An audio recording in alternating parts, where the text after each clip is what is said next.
everybody, I'm Mads Banker from Kaiser Power Electronics, and today I will show you a cable TV amplifier, which is the Teleste AC2000. As we can see here, the unit itself comes in a fully weatherproof enclosure. We have a input plug for external voltage. We have 4 plugs at the bottom, one for input signal and 2 to 3 outputs. From the front sticker here, we can see that it is a 34 watt 862 megahertz amplifier. So let's take a look inside. With the box open, we can see that this box is made with 2 compartments to make a radio frequency tight construction, where you have a separate enclosure for the power supply part and a separate compartment for the high frequency section. The power supply at the top is supplied with 65 volt AC, and it has 2 output voltages. It has 24 volt DC at 1.4 amps and 12 volt DC at 0.9 amps. If we take a closer look at the high frequency section, we will see it is all very nicely laid out with different kinds of inserts for the different parts of the circuit that is used for a line amplifier or drop down amplifier, as this is. A cable TV network is, as it says, a cable network. It is based on a 862 megahertz signal, which goes all the way down to 5 megahertz and up to 862 megahertz. From 5 to 65 megahertz we have the upstream signal, and the downstream signal is from 85 to 862 megahertz, which leaves this amplifier capable of having 110 different cable TV channels. The longer the cable is for the cable TV network, the higher losses you have in the cable, and thus there's a need for different kind of attenuators and equalizers and so on to make sure that you have the same signal on all TV sets in your network. From all TVs manufactured after 1995, it is so been determined that the signal strength at the TV should be between -10 to +15 dB of the original signal. This is why we have some different attenuators in this circuit. An attenuator will will limit the input signal to a signal somewhat lower. If we look at the input down here in the left corner, the first thing we have is a input module which says 0.0 dB.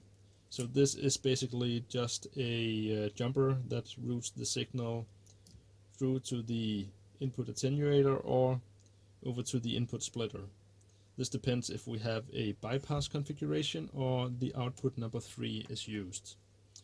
In this case, it is configured to be in bypass mode, which makes sense if it was in a large network where you just route the input in here, which goes through here, and then on to the next amplifier at the next house or apartment. The first small insert box we have here is a 65 megahertz diplex filter. This is where the incoming signal is split up but also combined with the return amplifier signal. A diplex filter basically means that you have 2 frequency domains, but each at their different part of the frequency, and thereby they can be on the same cable without disturbing each other's signals. Here the input signal are then put through a -12 dB attenuator before it enters the input equalizer. The equalizer in this box is 5 dB. This basically means that they try to equalize their entire range of the signals. So you have from 85 to 862 megahertz, that you have the same amplitude of the signal for all the different TV channels. Else it would make it pretty much impossible to adjust any TV to tune into these channels with a proper quality for each channel. We go on here to two mid attenuators, and we have two mid equalizers. This mid circuit is where it is split out into the two output filters. So basically we split the signal up here, and it can be adjusted for two different parts of a apartment building. So you could actually have one that is further away that needs more filtering or less attenuation, and this is how this box is useful for just more than one house. The two equalizers are at 12.5 dB and attenuation at 0 dB. These are basically just jumpers. At the output we have another couple of diplex filters. These makes it possible for the signal that have now been attenuated and equalized to fit the output channels. That if we had a transponder installed, which I will get back to later, it will use the upstream signal where we have the downstream signal for the channels here, and out to communicate with the two output ports. The transponder module is kind of connected to the return amplifier, which is again equalized and attenuated and goes back through the input diplex filter and goes to the back through the input and bypass. The transponder is a insert option which is not installed in this unit, but it makes it possible to control certain ingress switches. You can measure the input AC voltage to the unit. You can measure the local DC voltages. It enables temperature measurement. It could remotely control gain and slope in a specific transponder mode. It would make it able to remotely adjust individual channels, and it also includes a spectrum analyzer function which could be used remotely. If we take a look at the different modules we have here, the fuses are just regular auto fuses that you know from any car. The splitters and equalizers are just a small PCB without any kind of input or content in this box. It is basically just a connector with a set of jumpers inside. So all kind of equalizing and attenuation that this adjusts is on the PCB itself. The diplex filter is a simple set of passives, mostly consisting of inductors. The attenuators are unfortunately nothing special. It is also just a jumper with a value of resistor inside, setting some more motherboard options. The same for the equalizers. It is just a 3-pinned jumper. The return amplifier, as you can see here, is a small 2-transistor amplifier with some more passives around it and nothing on the backside. The equalizer seems to be the same.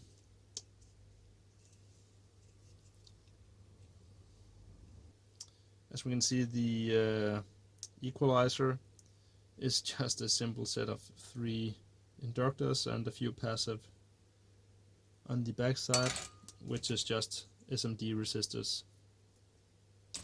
So I will remove all the rest, remove this plastic cover, and let's get to take a look inside.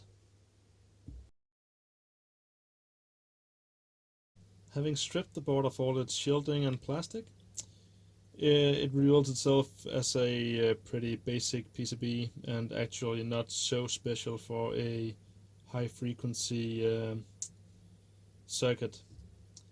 We can see the input is filtered, but the same goes for the output. It is 4 coils sitting on the same ferrite core, but wound individually and just loops over from the PCB tracks underneath. We can follow the input track, which goes up to the input splitter here if it was used for either bypass output or a third output over here from the output splitter. In the top left corner we had a input amplifier, and then the signal, as we can see, it goes from here, goes out, splits into 2 tracks.